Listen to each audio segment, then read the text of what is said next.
All right, welcome to the podcast, Talk Like a Viking. My name is Joe Chevalier, and we're here to talk to you about all things triathlon, swim, bike, run. But today is going to be a little bit different. We're going to talk about nutrition.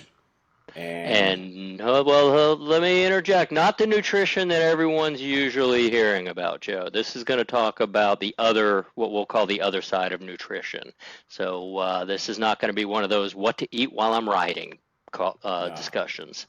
no, we're not. We don't care about the carbs per hour while you're riding or running. We're going to talk about daily nutrition. So, with that, well, first off, we have Steve with us. Everyone on our team knows who Steve Hardy is, and we had a little podcast with Steve earlier. But with that, I'm going to introduce Maria, and I'm going to let her introduce herself and who she is and how or what she's going to kind of chat with us today about. So, with that, Maria.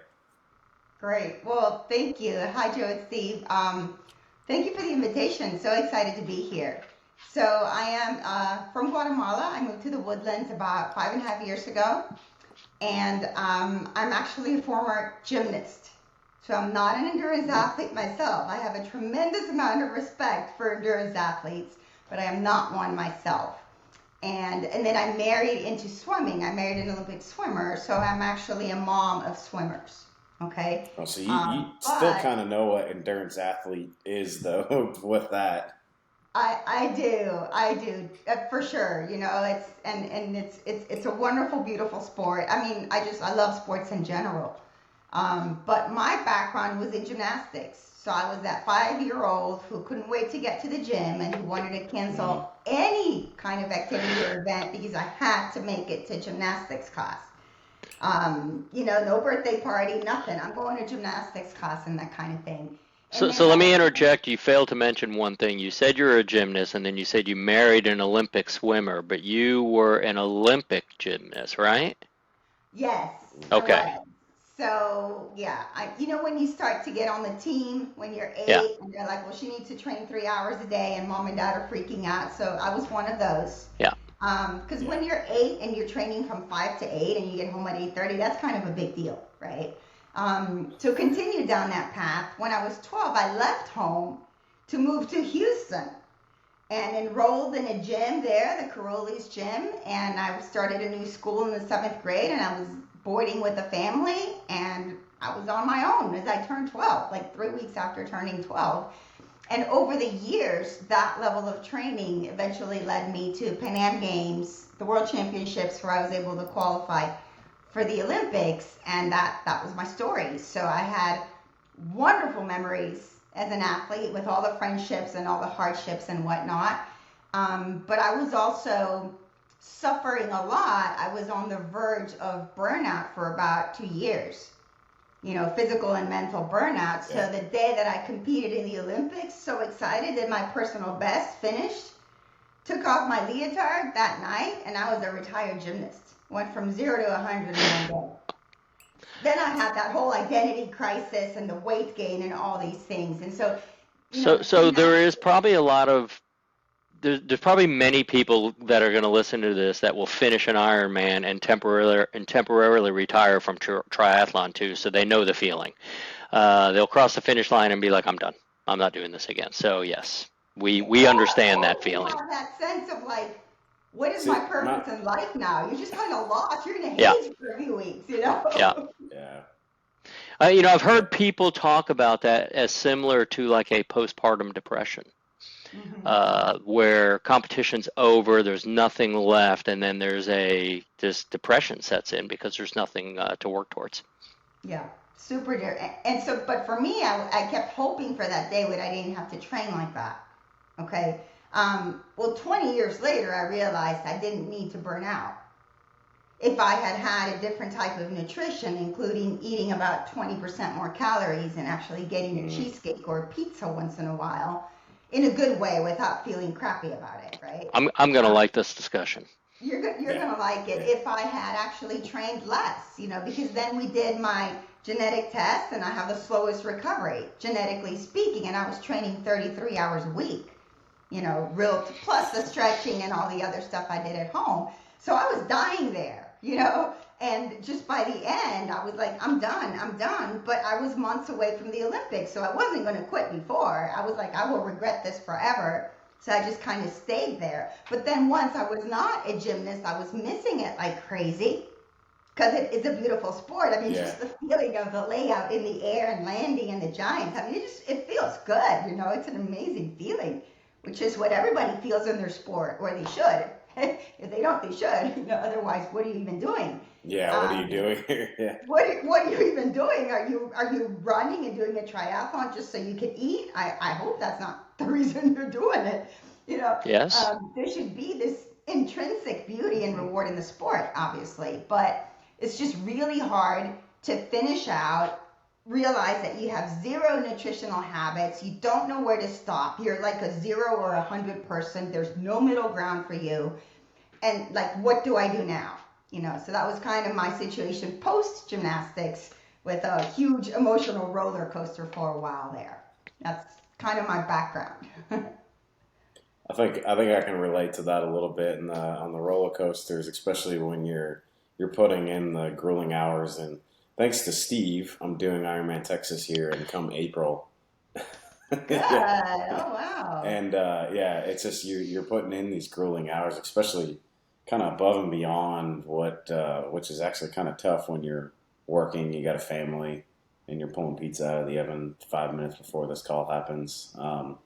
But you know, it's you do go through those emotional roller coasters, and I know when I stepped away from the sport a little bit back after, you know, my sport was, I guess, football and weightlifting, and you step away from that, there's that identity crisis. You're like, what do I do with my life? Granted, that was probably almost 15, 20 years ago now, but yeah, and then you start doing these other things, and triathlon kind of gives that little bit of I would say, mental boost, and also, you know, it's not just an excuse to eat food though sometimes, even though I'll tell myself that when I'm devouring an entire pizza, but that's what we're here to talk about. So you'd mentioned that, you know, you came with this passion for nutrition, I guess, later on in life. How did you get to that point? I guess, was it just, you know, was it through, you know, later on in your years, you had kids, you had, you know, started your family, you know, how did we get to that point where it's like, I really have a passion for this nutrition? Yeah, it started as an interest. So while I was a gymnast, I had my nutritionist on Thursdays. So I had a weigh-in with the nutritionist, who loved me and is a great woman, is a great nutritionist. I mean, she's like top of the line. And so she would give me a very detailed plan, like my whole diet plan, what to have, everything down to the last gram of everything I needed.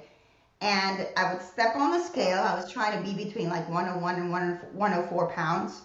I'm 5'1". I was trying to reach single digit body weight because I was like 10, 11, but I thought it'd be cool to reach single digit. Yeah. And then it all gravitated into an eating disorder, right? So I would stop eating, like on Mondays, I would convince myself and motivate myself over the weekend, and I would start clean on Monday and like eat super healthy. And then come Wednesday, kind of reduce the caloric intake. And this was 6 hours in the gym every day, right? Like I said. And then Thursday, maybe have like a light breakfast and maybe like some spinach soup for lunch, and then go weigh in with this whole stress around the appointment. And then once I hit the number or didn't, which I usually did, I would go binge like crazy. And it could last a day or 2 or 3. And so then on the weekend, I've put on 3 or 4 pounds, which is 4% of my weight, right? And then I got to lose it again on Monday. And I was doing this as I was trying to fuel my training and, you know, my recovery. I was in a huge amount of physical pain every single day. You know, we didn't have cupping and compression boots and all that cryotherapy and all the awesome stuff that my children, for example, who are high-level athletes, have access to now. So it was just like a massage and take a hot shower and, you know, just, you know, don't be a wimp kind of thing. So all these things made me hate nutrition, hate healthy eating, correlate healthy eating with, I got to have all that spinach and kale and like maybe boiled vegetables and oh my God, you know, like in like a little cup, measuring cup for the freaking cup of rice. I just wanted a cheesecake, man, you know? And if I ate one, I was horrible. And then I would have like all this shame, like you're terrible, you don't have any willpower, you don't deserve to be thin, you don't deserve to be pretty, you don't deserve to be strong. because you're cheating, you're eating junk food, and you shouldn't. You know, like I said, it was just like 0-100, and like a very OCD type of thing with my food. And then when I did say enough is enough, 6 slices of pizza, 3 pieces of pecan pie. I couldn't eat one donut. I had no idea what eating one donut was because I was either not eating it or I was having a box. Or you're eating all of it. Yep. Yeah, that not a happy place to be. So I gained a lot of weight, probably about 28, 30 pounds in 18 months after I retired as a gymnast. And I was angry with myself, and I did that thing where you start a new diet every Monday and you drop it by Thursday or Friday and gain and lose. I did that for about 4 or 5 years, the yo-yo dieting. Once again, feeding the belief that I was doing it wrong and that I wasn't capable, right?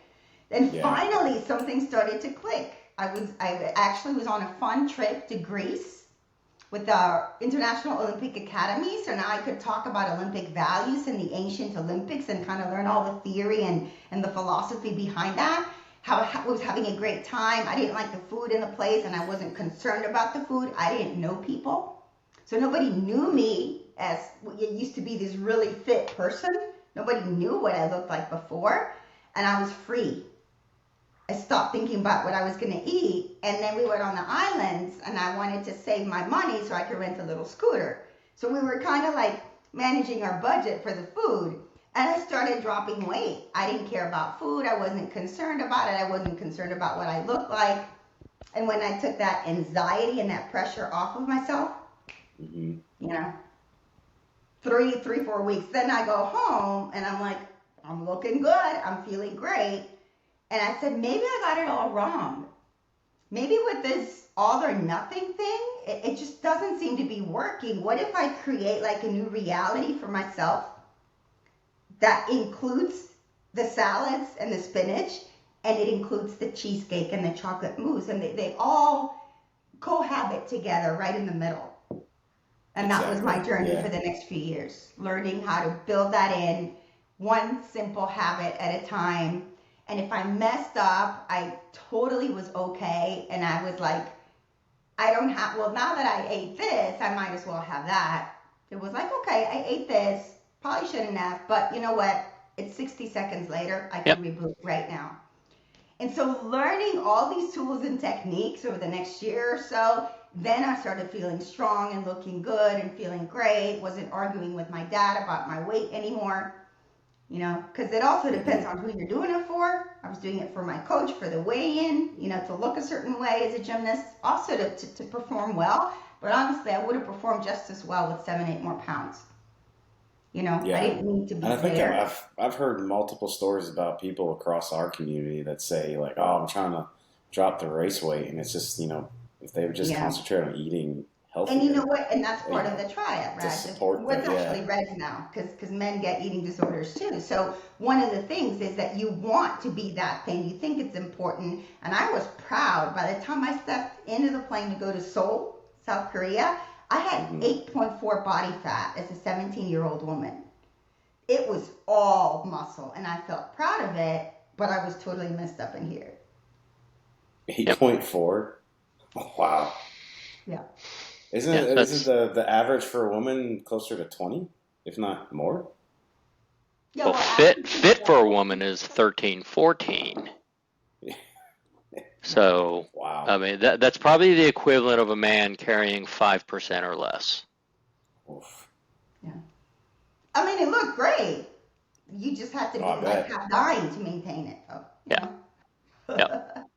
So how did this go from... Right. So how do you go from this self-introspection into a career into this? I mean, what did you study this? What got you to the point where you felt you can then turn this knowledge and newfound, I guess, excitement about nutrition into a career?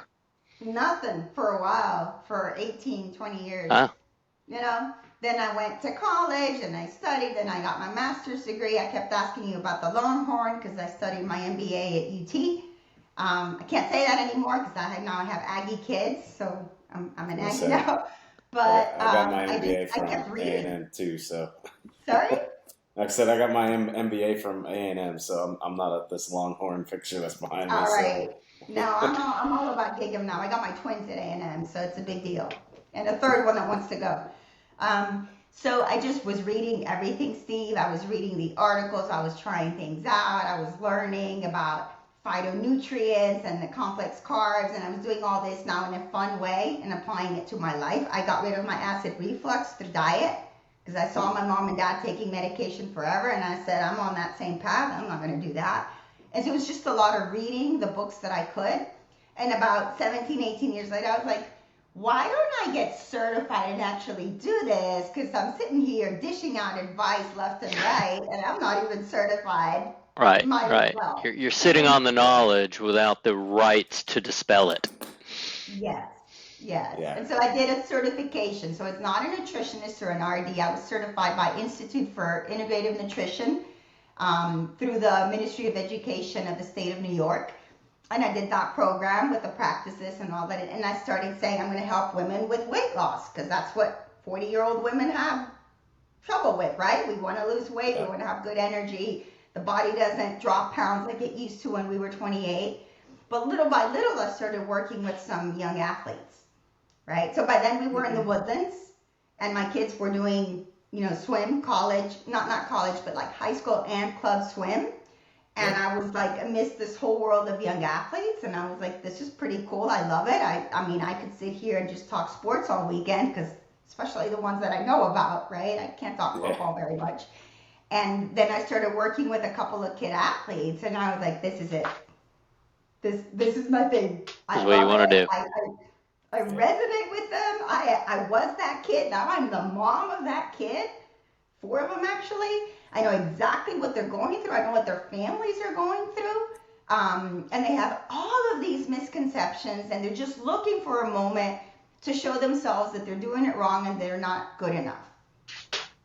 And that's exactly what we need to get away from, so we can make nutrition something fun to learn about, to incorporate little changes, small things, one thing at a time.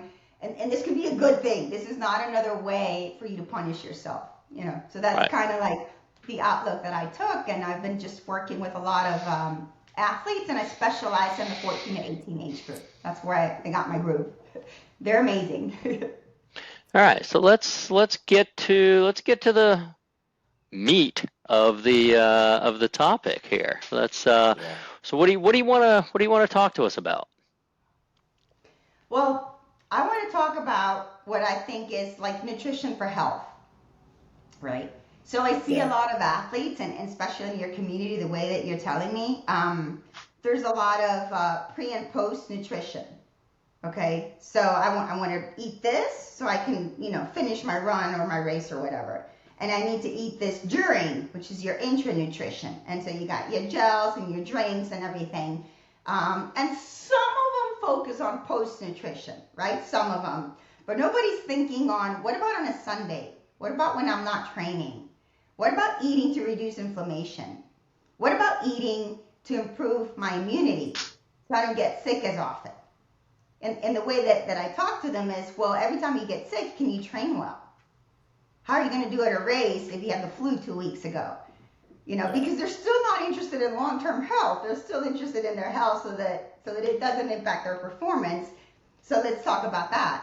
So when we are learning about nutrition from an inflammation perspective, from a gut health perspective, from everything that's going on in your digestion, from how nutrition can help or impair sleep, and then you don't sleep well, and then it wreaks havoc in all these other areas of your health. So it's like, let's get back to like the groundwork of nutrition and the ABCs, because we need to eat well for your cells to be okay, for your mental health to be okay.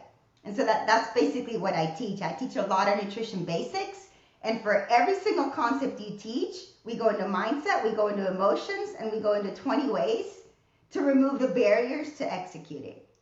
Because that's fun, right? I can teach you a concept. You can Google something. I can send you an article. You can learn a nutrition concept in about 18 seconds.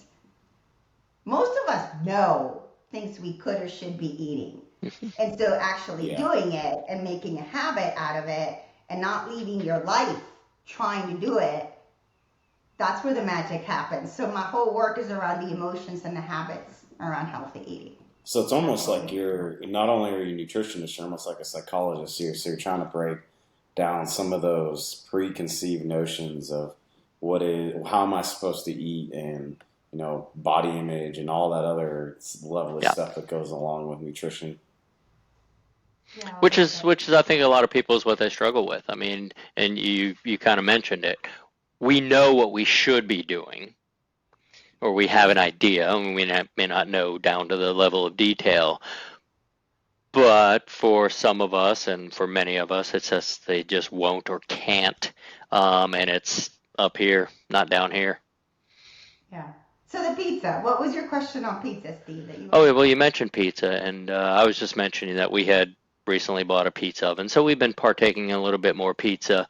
Um, but I mean, we're not talking like a Papa John's meat lovers pizza here. We're talking a very thin crust. It's wood, fire, 1,000 degree, very thin crust, veggies, a little bit of sauce, a little bit of cheese. But it's really, something we've been doing a little bit more of, and I'm like, where is this really helping me? I mean, it's delicious, and I could do the breakdown of it and be like, all right, well, calorically, it's really not a death sentence here. So what's the truth? What's going on with it? Precisely. Thank you. And so the thing is, like, a pizza is not a pizza is not a pizza. It's what you said. So is it a Papa John's? Is it a pizza that's got a lot of white flour, this thick, where you're getting like this much carbohydrate, very little healthy fat? I don't know how fresh or what kind of quality some of the cheeses have, and some of the cheaper pizza options. I know that their processed are not as high quality as some of the other places. I know that the tomato content and the tomato sauce might be very low. There could be more apple and sugar than tomato in some of the sauces. So that's kind of like the thing, a pizza can be so different depending on which kind of pizza it is. So I'm going to share this slide that I wanted to share with you guys. Okay. So this is like a Domino's pizza on the left, right? Yeah. Might not be the best. Then you go to something like a mod, and then you go to something like a homemade pizza. And you don't even have to have the cauliflower, type pizza. It could actually be just your typical pizza, depending on how you react. I mean, do you have MTHFR? Is folic acid not good for you? Then we might want to get away from white flour. In other situations, you might be okay with flour, right? So what are some things that are impacting your health in terms of your genetics, in terms of your condition? Are you trying to generate a change in body composition? Are you trying to stay the same and just fuel your training? Or are you trying to burn fat, or are you trying to build muscle? Because then you got to make your choices. But this Better Great has been amazing because we use it for ice cream. So you can have an which is like 2 bowlfuls of Rocky Road Bluebell ice cream. Then you can go to Better, which is like maybe 1 bowl, or maybe 1 scoop. Then you can go to another option like that Kind ice cream. Kind actually has its ice cream now, if you've seen that. And then you can go to a yogurt parfait, where you could have some yogurt with honey, with granola that has sugar, some fruit, and some chia seeds or whatnot. And so this is all a dessert, right? That has a sweet flavor that will probably cure your sweet tooth. But we go from to better, to a little better, to a little better, to great. And as long as we can keep moving to the right on that spectrum of improvement, great. The problem is when people want to ditch something. I'm never going to eat ice cream again, like the New Year's resolution type thing. Yeah. Never going to eat this again. I'm going to train at 5 in the morning every day. And once again, you go from this to this, and 3 weeks later, you're right back to this. So you mentioned something about is, folic acid good for me? How do I know? Well, there are several genes that can say what things you like work better with your body and what things don't work as well with your body. There are several genes related to methylation. So methylation is the process of your body taking things and converting them to other things. Okay, in my workshops, I always ask, there's 60 million chemical reactions going on in your body, and the trivia is every hour, every minute, or every day. And it's every minute.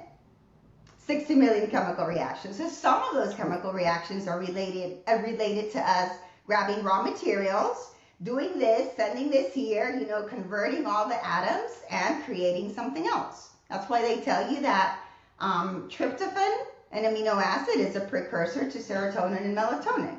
So if you got the right enzymes, if you got the right vitamins, if you got the right amount of tryptophan in your body, you're probably going to produce a decent amount of serotonin and melatonin, right? But what do we typically do? We want to supplement or medicate with the end product instead of kind of taking a few steps back and seeing what are we doing? Yep. Are we not allowing the body to take care of its own the way it should? And can we help the body? Can we give the body a little boost? So in your case, if you had a mutation or an adaptation in some of the genes that are related to methylation, then you need to supplement differently and you need to get away from a few things, okay? The MTHFR gene is the most popular. I don't know if you've heard about it. A lot of people are talking about MTHFR. Mm-mm. No? Mm-hmm. So it's kind of funny because of what it stands for. It stands for methylene tetrahydrofolate reductase. I kind of figured that. Not really. But what is this? So what do you think? Oh, yeah, nice. That is how I feel sometimes. Yeah. So the MTHFR, and they put all these asterisks and symbols. What does it stand for? I'm not going to say the word. No, yeah, no. And it ends with. Yeah. Okay. So they call the MTHFR the gene because it impacts so many things in your body.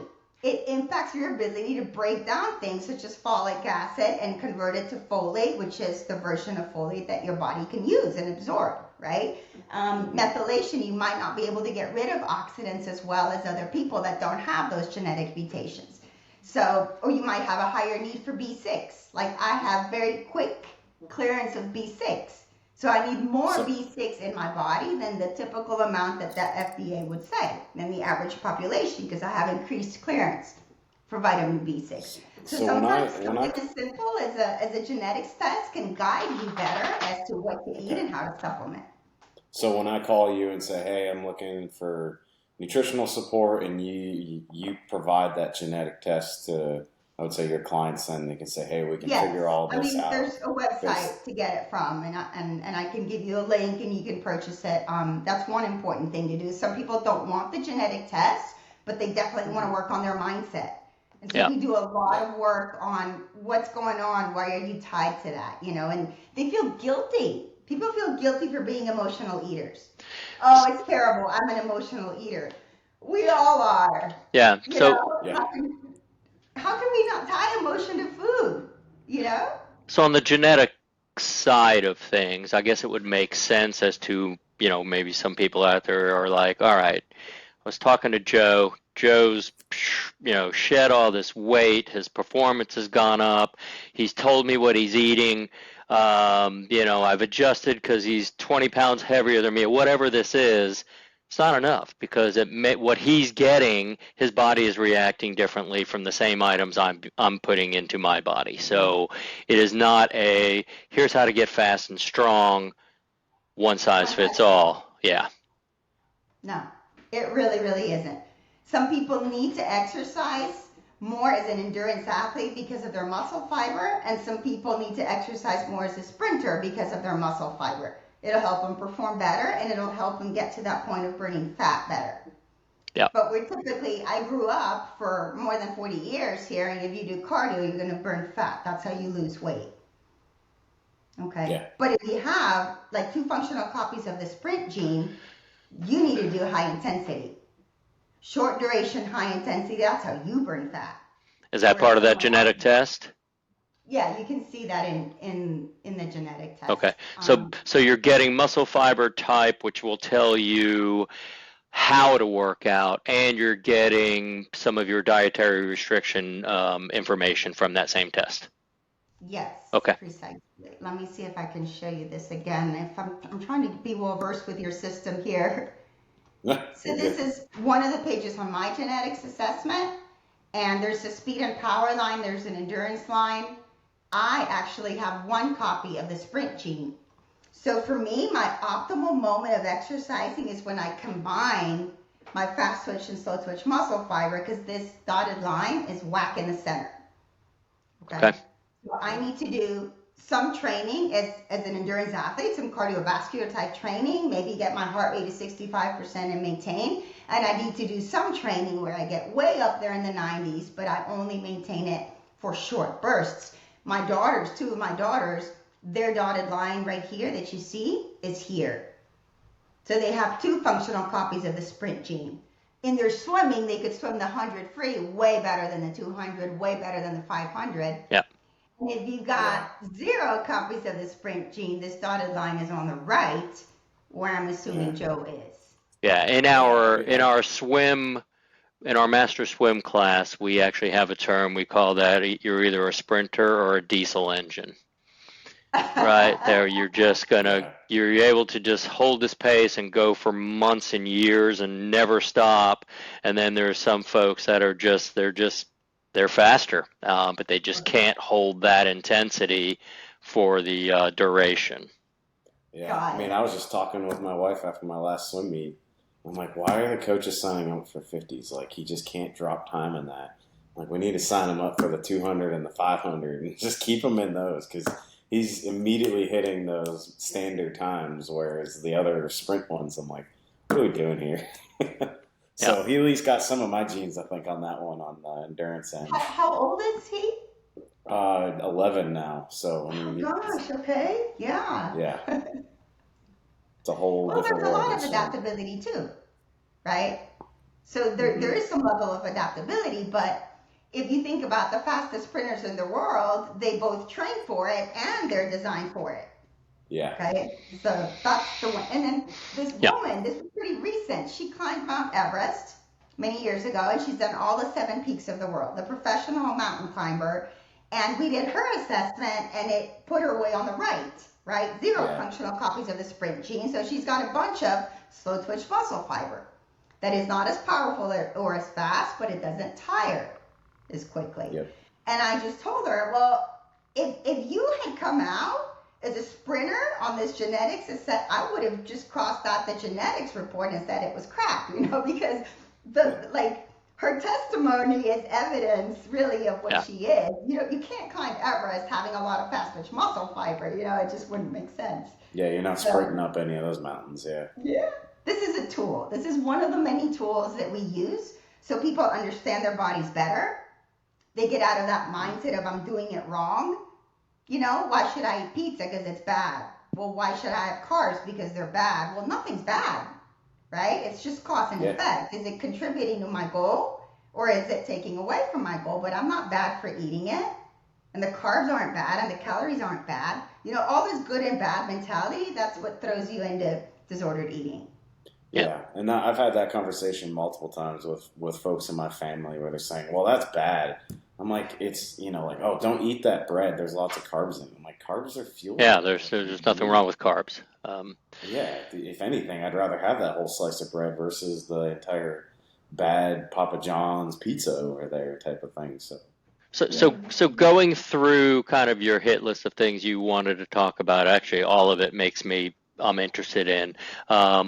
The first thing you said was talking about the 3 types of nutrition.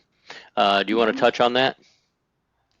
Yeah, for sure. For example, so one of the things that I always teach people, like on day 1, is we go through gut health. And I just give them the very basics of gut health. So when we are eating a certain way, right, with a lot of processed foods, a lot of added sugars, we're not hydrating well, we don't have like a good schedule, like we're kind of like all over the place in terms of our timing, we are conducive to maybe not having the healthiest gut. And then we talk about what the gut means, right? So in the moment that, in the moment that our gut is not as healthy, well, you have 70% of your immunity in the gut. So that's like a very first indicator, right? If you're underfueled, if your gut isn't doing well, you're going to catch that cold all the time.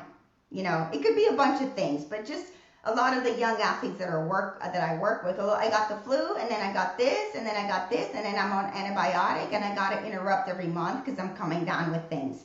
We need to see what's going on. How you're fueling, is your gut healthy, right? Because that microbiome is super important. Then we talk about the whole connection between the gut and the brain, right? So you know that I always say, like, if Steve and Joe argue, if y'all get in a big argument, one of you, or maybe both of you, is going to feel like something in the pit of your stomach, right? It'll be Whatever Joe because happens, I'd be the right one. So it, Joe feeling bad because he's or wrong. you're going to punch him. According to my wife, I'm always wrong, so Yeah. we're good there. I'm You're used always to wrong. So when we have a disagreement, something we're afraid of, something that's scary, something that really, really impacts us, and we learn about it, it comes through here and it hits us here. That's really common, right? And then we don't realize that what's going on here can also impact you here, right? Because the vagus nerve is a two-way highway. So as soon as I do a little bit of tender loving care and healing for the gut, I could see I'm more patient. You know, little things don't take me off as much. I have a better mind and body connection. You know, I mean, I know you got to keep yourself going a long time, but a lot of athletes need to be able to turn around and pivot and react super quickly. So that mind-body connection is really important. You might actually study better or understand concepts better. So if your gut is in a better place overall, you might be sitting there and you don't have to read the same page like 3 times because your brain is functioning better when the gut's better. So once they start to understand the whole connection between gut health and immunity and mental health, now they're like, this is really interesting. So what are things that are going to help my gut? And then we start to talk. Your vegetables are helping your gut. Things with fiber are helping your gut. Yogurt, fermented foods is helping your gut. It's like, oh, okay. So what can I do? Well, maybe a little bit of yogurt with blueberries because they have antioxidants, and then some hemp seeds that are going to give you healthy fats and protein. And now you're more inclined into having these things because you're projecting yourself receiving the benefits. Yeah. And that's way more effective than me saying, don't eat ice cream. Right. So some of it isn't so much the direct impact of what's in your gut to your brain, but how your self-worth of what you're eating now is better. You're feeling better about what you're eating, so that helps your mood and things along those lines as well. Sure. And now if you want to go to an extreme, some people really have certain conditions. Yeah. Right? My daughter, I have 4 kids. One of my daughters, she's no longer swimming. She swam all through high school. She's one of my kiddos at A&M. And she came down with lupus, which is an autoimmune disease, when she was 14. So there was something genetically and the whole pressure of the immigration and leaving her country and all this. And she just, her body got confused, which is what autoimmune means. And it started to attack itself. And we went with the best arthritis doctor. We got the best medicine. They loaded her with prednisone, and then her face got like this. She grew hair on her back, the swimmer, right? Hair on her back. She got these stretch marks in her arms and in her back. And she was so tired. She'd go to bed at 8. She'd wake up at 8. I can't go to school. I feel horrible. All the side effects. So I was like, well, the medication, the cure is as bad as the disease. I mean, this is horrible. This amount of steroid. And so we went to a functional doctor and we did a whole gut reboot and changed so many things. So for her, it wasn't add a little bit of yogurt, which is the way I work with most people. You do a little 1% change and then you do a little 1% change. For her, we did have to go, black and white, used high quality supplements, probiotics, enzymes, took away a lot of foods, and she had to reduce her exercise because we wanted the benefits of exercise without the harmful effects of oxidative stress. So 2-hour training sessions were off the table. Okay? What are the cleaning goods that we're using? What's the detergent we're washing her clothes and her sheets in? Okay? Wow. And so when you start to think of all these things and you start to clean her in the inside and out, she had to learn breathing exercises, go to bed early, all of this, wham, we had that girl feeling better in 15, 16 days. Wow. So now there was buy-in.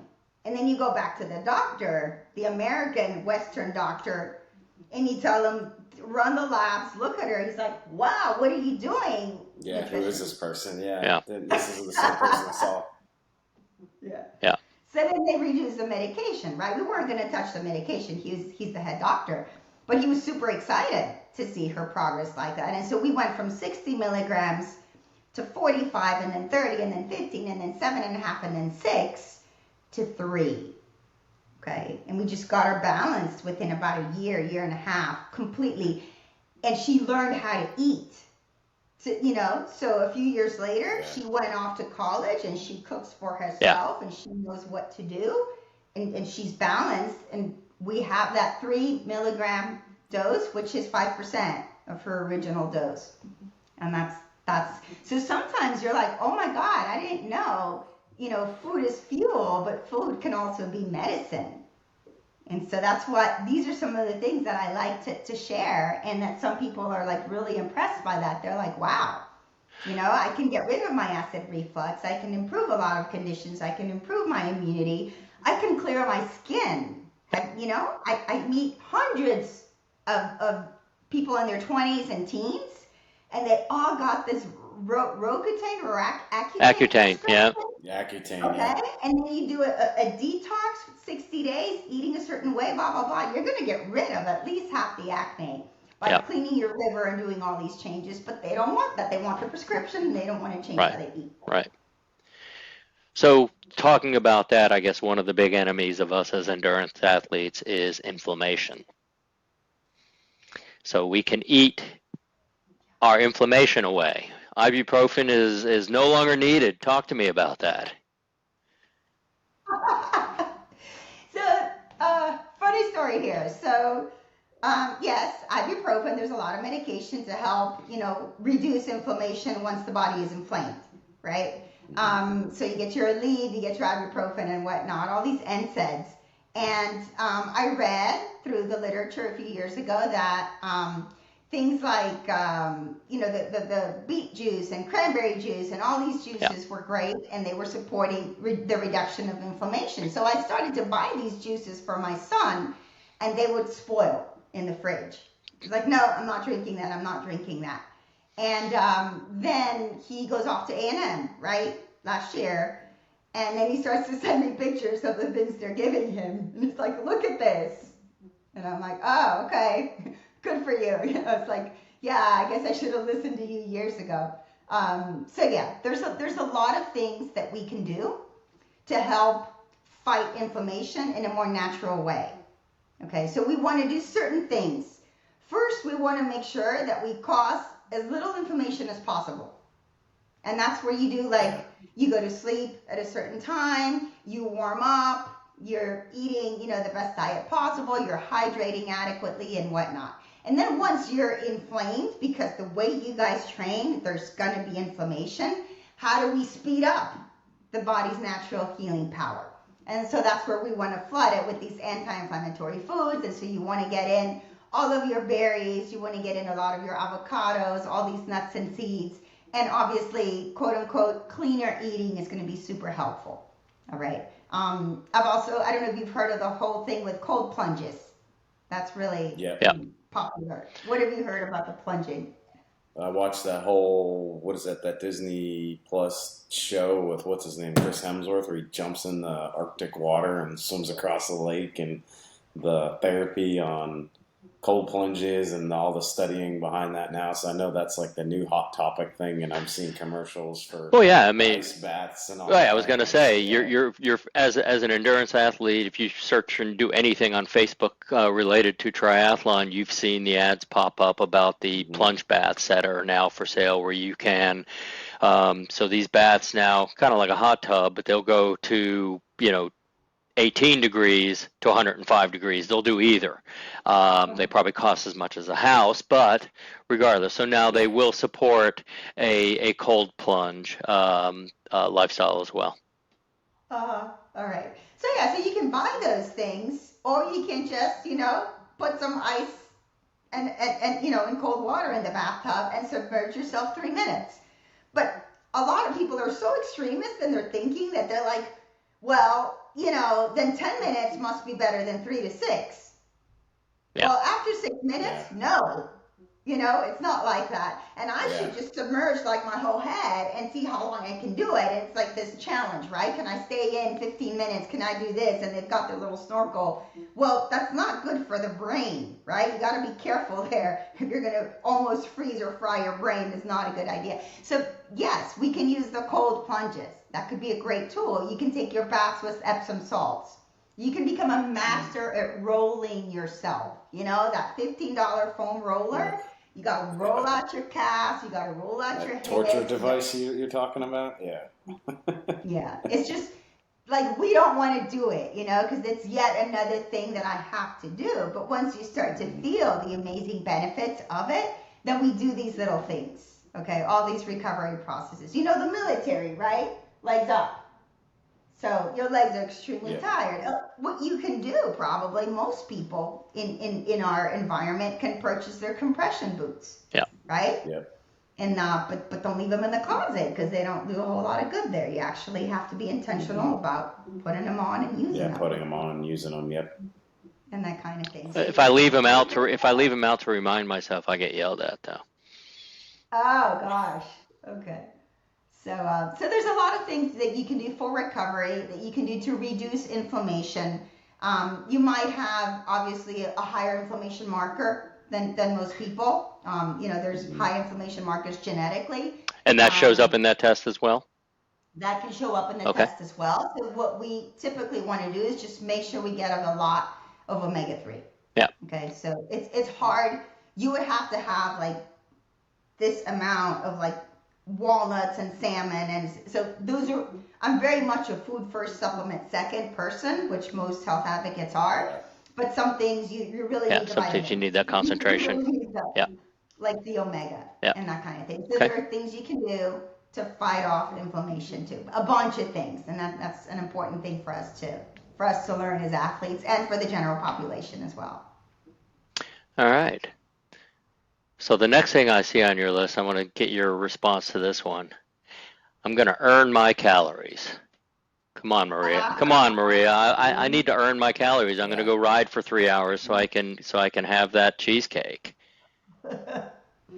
Yeah. Okay. Well, what's that about, guys?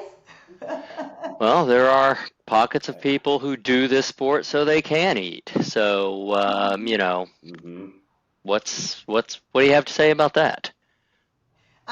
Well, I think you got to figure out your personal strategy, right? If you feel that having the liberty to eat a bunch of things is really important to you, then yes, I'm glad you're doing this sport and that you're having your body burn the calories. So that's a good way to start. That doesn't mean that everything that you eat, just because you burn it, will give you a free ticket to not impact your health. Okay, so even if you burn the calories, if you're having a lot of inflammatory foods, if you're having a lot of fried foods, if you're having, just think of all the packaging materials of the foods that we get, like at Wendy's and Taco Bell and all these. A lot of these things are not good, even from the ingredients and the materials and the packaging that's in our food. Every time that you can try to opt for something that's home cooked, you're more likely to get something a little bit more healthy than the option that you would grab, certainly from a vending machine, certainly from a concession stand, certainly at Olive Garden and all of these restaurants where I know because my teams, I'm thinking of my swimmers and my gymnasts and my soccer players, they want to go to Cheesecake Factory or Olive Garden after the competition, and that's fine, but please don't do it Thursday, Friday, and Saturday when you're at a 3-day meet. Why don't you go on Saturday? Why don't you get these things? You can get your whole meals from Balanced Foods. There's something here. I mean, close to where I live, we got Big Kitchen Meals, we got Balanced Foods. You can go and grab all these things.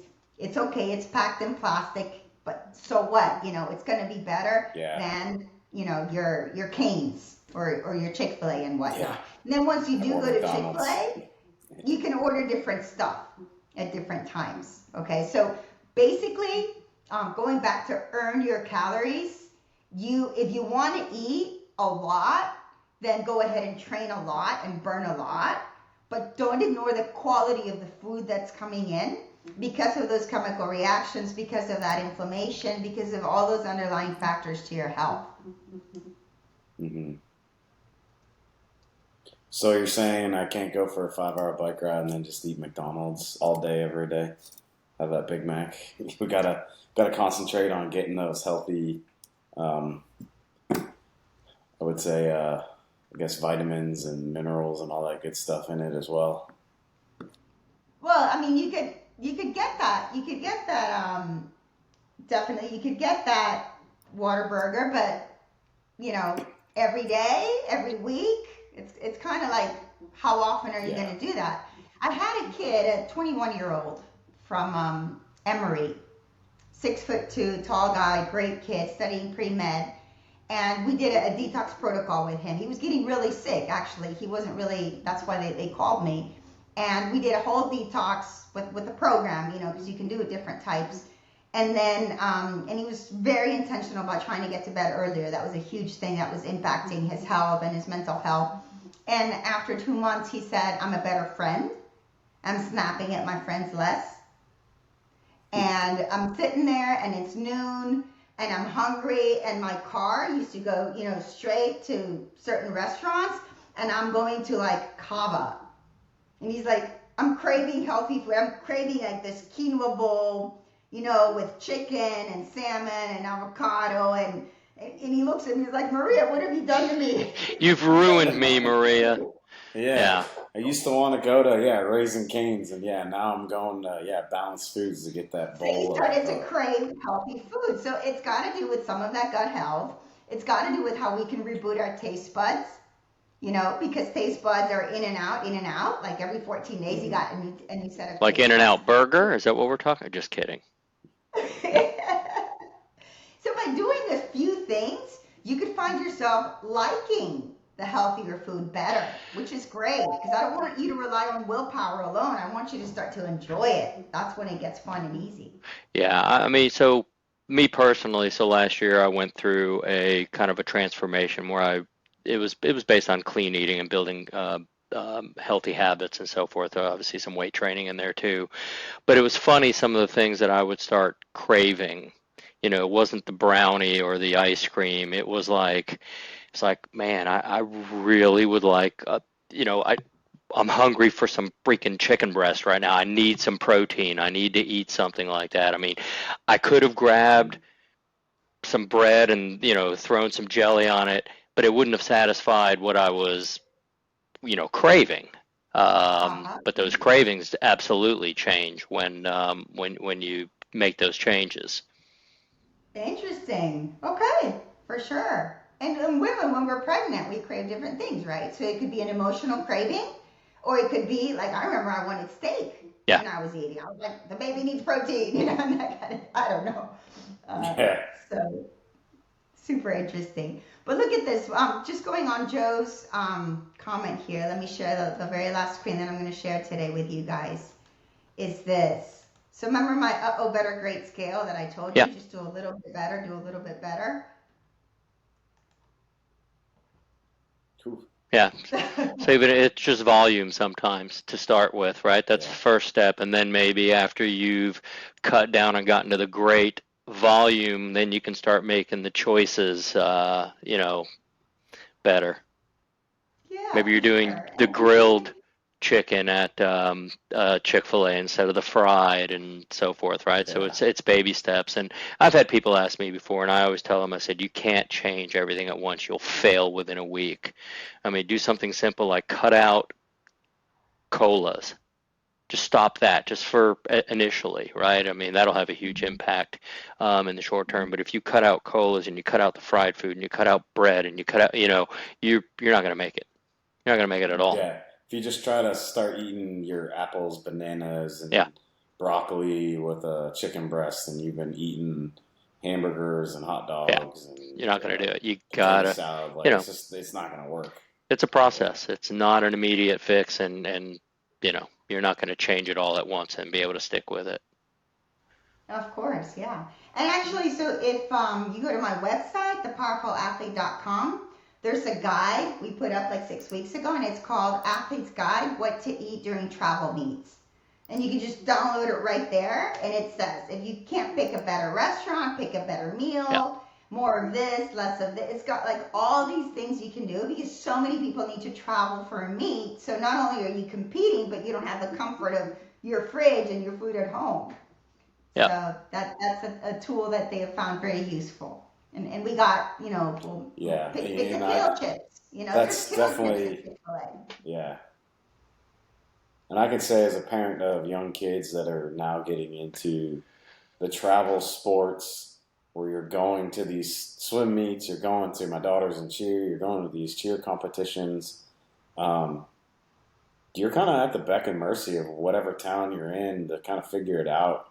Unless you get a Airbnb with some other folks, like where you can fill up the fridge with groceries, you're kind of just winging it when you're there. So yeah, that's helpful. And then, on these races we do, well, I mean, we try not to say that Ironman's our entire, um, all the races all the only races we do. I mean, a lot of people build their schedules around doing, 140.6 miles, and a lot of times you got to travel for that. I mean, we're lucky that in the Woodlands we have one right here in our backyard, but some people go out and they do, the Ironman Chattanoogas or the Ironman Californias or Ironman Florida, and you're kind of trying to figure out what I need to eat in this, town that I'm not used to. So yeah, Yeah. that's helpful. Yeah, yeah, for sure. And actually, I had they presented the Ironman Woodlands to us at the Rotary Club, and it was Hmm. great to see how the athletes rank it so high. It's like a really well put together event, really well organized, and so that I was happy to understand that locally we have such a good triathlon. That's pretty cool. Oh, I mean, the run course is unbelievable when you get out there. I think we're going to be set up right there by the river house, Steve, and going to have lots of folks yelling for everyone as they go by. So yeah, it's a great race run by the community, especially now Yeah. that And we're all out there, right? We go to the hydration stations and we help mhm. out. And is the finish line still at like the waterway? Yes, yep. Okay, cool. Good. Yeah, see, I've been a spectator. Like I said, I have a lot of respect for endurance athletes and I'll continue to cheer you on. I'm not going to do it You don't though. want to join us and spend 10 to 17 hours of your day out there running around. You know what's even harder than the race, Maria, is being out there all day and running around and chasing people and being out there supporting I it. I am Yeah. absolutely 2 days hungover of just I feel like I raced. Just being on my feet and not having the run to go with it. It's just like, oh my God, did I actually compete in this yesterday? Yeah, I've said that multiple times. yeah, It's harder to spectate yeah, that race than it is to yeah, actually participate in it. yeah. Yeah, that's super cool. But yeah, so I just want to maybe kind of close out with telling you that I really think that when you are passionate about your sport, you're going to be more willing to do all these sacrifices. And Hmm.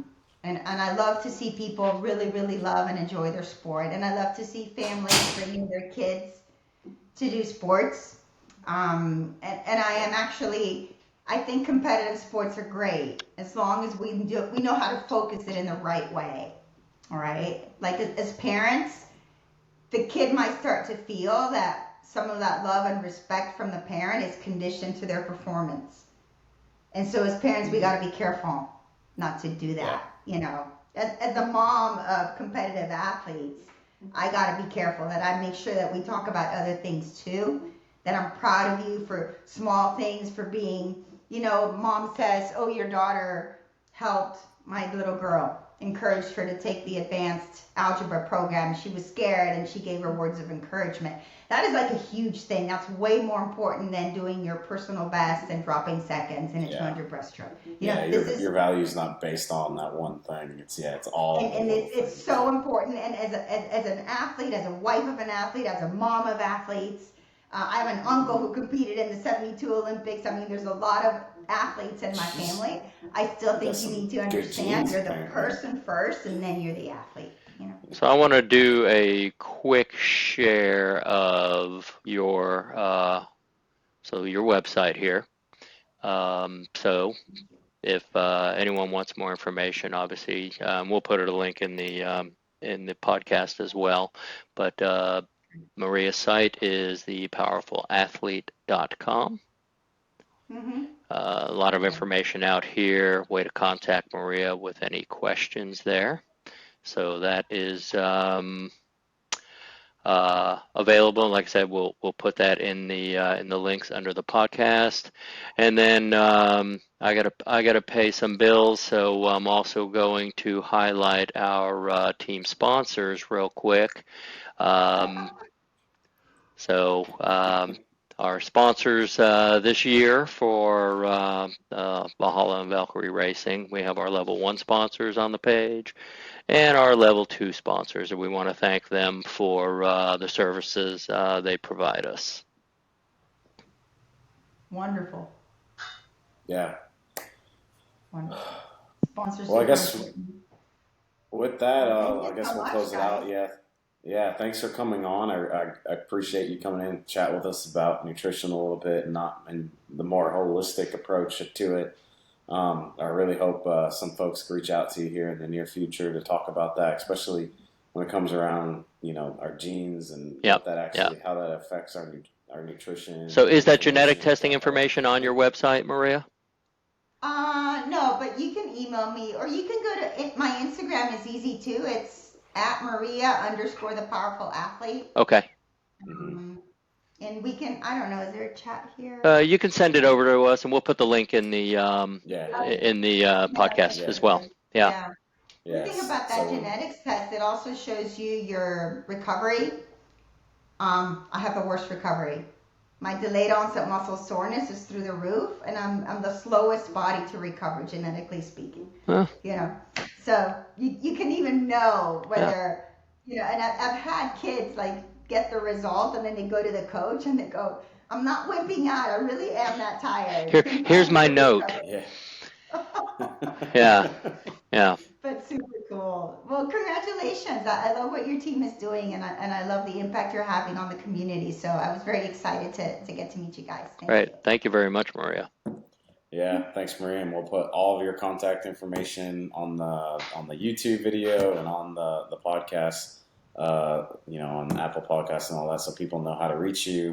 And then we'll also probably share it on our own little team page. I've got to get Cheryl maybe to put some of the information on the news link and make sure we get that info out there for you. But again, thank you for coming on and talking to us about this, and hopefully we get some good information out there on nutrition and you in general. And again, thank you very much.